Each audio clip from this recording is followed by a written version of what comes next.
Today, let's take a look at this wireless Brawler64 from Retro Fighters. I'm going to unbox it, compare it with some other N64 controllers, and test it out. The box has a picture of the controller, and you can see that this is the extreme green color.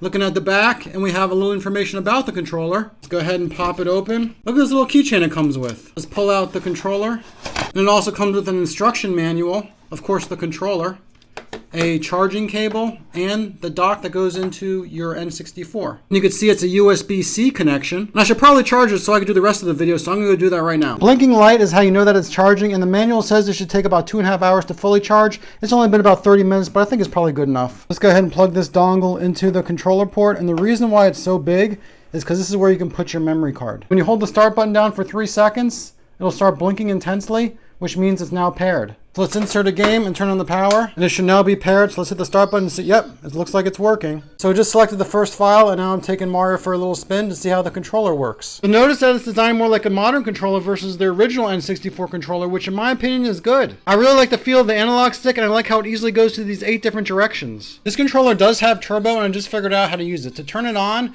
you hold the turbo button down and then push the button that you want to have turbo on, and now you see Mario is jumping really fast. And to turn it off, you push the clear button and push the button again, and now you can see Mario is jumping like normal. And you can do that with any button, like I just did it with the C sticks, and look how fast it's moving around Mario. On the original N64, the Z button is on the bottom, but on the Brawler64, they made it so that there's 2, and you can push them like that.